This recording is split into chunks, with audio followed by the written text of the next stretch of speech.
एक गांव में एक गरीब किसान, उसकी पत्नी और बेटी रहा करती थी। वह बहुत ही गरीब था। इसी बात से पत्नी और बेटी चिड़चिड़ी रहती थीं। एक दिन उसकी पत्नी उससे बोली, कहती है, जी, घर में कुछ खाने को भी नहीं है, कुछ काम धंधा ही कर लो जिससे 4 पैसे आ सके।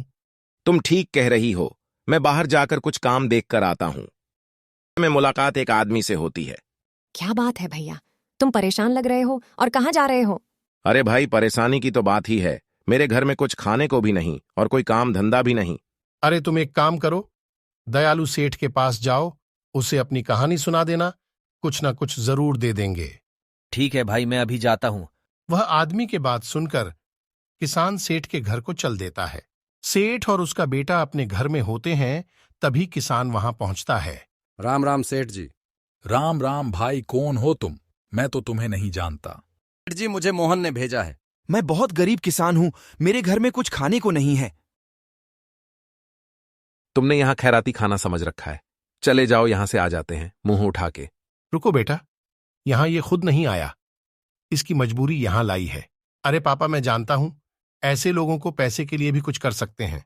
अच्छा भाई, ये बता, क्या परेशानी है? तुझे किस लिए आया है? क्या सहायता कर सकता हूं तेरी? सेठ जी, मेहरबानी करके कोई नौकरी दे देते तो मेरे परिवार का पेट पल जाता। मैं बहुत उम्मीद लेकर आपका पास आया हूं। सेठ जी, मेरी सहायता कीजिए। पापा इसकी बकवास सुन रहे हैं, भगाए यहां से। देख भाई, तेरे जैसे इंसानों को अच्छी तरह से जानता हूं। तुम लोग पैसे के लिए कुछ भी कर सकते हो। मैं तुम्हें कोई नौकरी नहीं दे सकता। नहीं नहीं सेठ जी, मेरा यकीन कीजिए, बहुत उम्मीद से आपके पास आया हूं। मेरे घर में खाने को एक दाना भी नहीं है। मेरी बीबी और बच्चे 3 दिन से कुछ नहीं खाया सेठ। मेरा यकीन कीजिए, मुझे नौकरी दे दीजिए। बेटा डरा कर भागा दिया। किसान निराश होकर घर की तरफ निकल जाता है। उसने भागाकर अच्छा किया बेटा, कहीं भी मुंह उठाकर आ जाता है। माँ पापा ने इतनी देर क्यों लगा दी? तेरे पापा काम खोजने गए हैं, काम खोज कर ही आएंगे, चिंता मत करो, आते ही होंगे। देर में तभी किसान वहां आ जाता है। माँ देखो, पापा आ गए। क्या हुआ जी, बड़ी देर लगा दी, अपने कोई काम मिला या नहीं? पितरी, हमारे किस्मत में धक्के खाना ही लिखा है।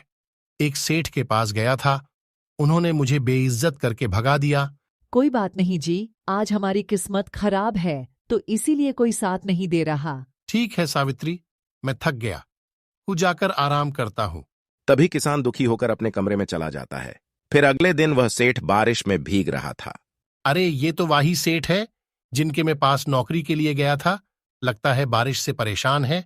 फिर किसान सेठ से बोलता है, अरे सेठ जी, बारिश में मत भिगोइए, बीमार हो जाएंगे।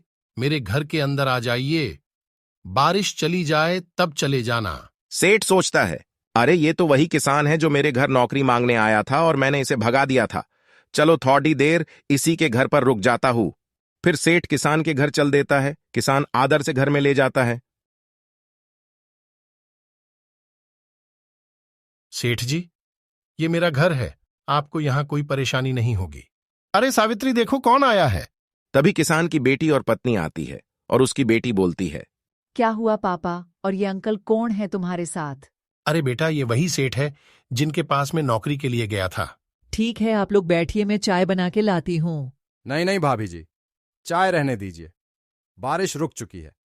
मुझे बहुत जरूरी काम है, मैं चलता हूं और तुम कल से काम पर आ जाना, काम पर रख लिया है। फिर सेठ वहां से चल जाता है। किसान की पत्नी बोलती है, सुना जी, सेठ जी ने आपको नौकरी दे दी। तुम सही कह रही हो सेठ जी, उतने बुरे नहीं जितना हम लोग सोच रहे थे।